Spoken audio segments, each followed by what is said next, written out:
I am 25 years old and I have never drank alcohol and I never will. If you are new to the channel, subscribe as we help introduce individuals to spirituality. So this video today is going to talk about why exactly I have never drank alcohol and never will in my life. And I want to start out with a caveat that if you are somebody who drinks alcohol, and especially if you're somebody who drinks alcohol just a little bit to loosen up, feel good, and you feel good about that and you feel good about yourself, then I do not care at all. This is just giving my perspective on why I don't drink alcohol to potentially give people who maybe want to stop drinking alcohol or are considering drinking alcohol a different perspective in their life so they can really just make the best decision for themselves. Okay, so the main reason, and this is, there's a few, but the main reason that I'm going to talk about today is this idea of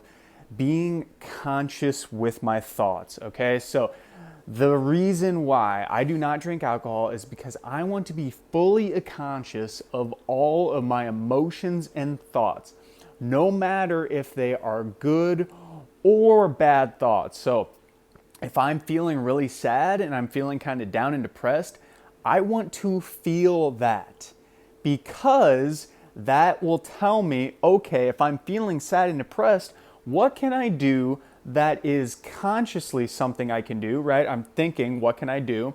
What can I do to make myself feel more joy, feel more happiness? If I'm feeling like, oh, somebody just said something mean to me, well, I can go on YouTube and watch some funny videos. I can eat some of my favorite foods. I can go for a walk. I can call a friend and talk to them. I can take my dog out and pet her.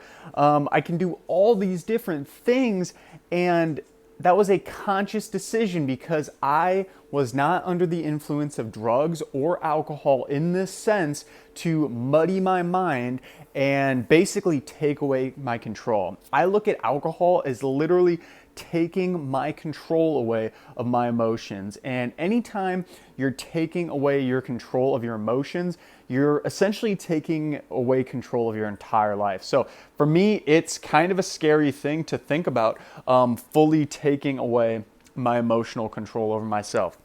And if you can master your emotional control on yourself, you've essentially won the game of life. You've really won the game of life. And that's really what it's all about. So it's all about wanting to be able to consciously feel my emotions, but not just to feel them, because I'm not saying I'm just go sit down, I'm like, oh, I'm depressed, so I'm gonna, still feel the emotion of depressed. No, I feel that emotion and I register it. I acknowledge why I'm feeling that way, and then I, as quickly as possible, divert to a new, better feeling emotion. This is something else too that I want to talk about, is that sometimes people, actually a lot of times people will say, I'm feeling my emotions, and that's a great thing, but feeling your emotions, you don't need to feel a bad emotion for like hours and days. It's not the fact that you're feeling it to feel it, you're feeling it to know what you do want to feel. Right? It's basically like this polarity. It's kind of goes to the universal laws and the laws of polarity. You are feeling the emotion of depression, anger, and fear, so you can do something to not feel those things, okay?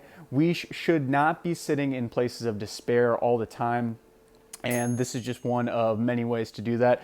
My bagel just finished with the air fryer, so I'm going to go enjoy that because that is one of many things that helps me to go from a semi-lower vibrational mood, as in feelings of boredom, to a sense of joy and peace. And if you're wanting to know more ways to raise your vibration and potentially level up your life, you're going to want to check out this video right here. It's talking about one of my favorite spiritual teachers that gives some really good guidance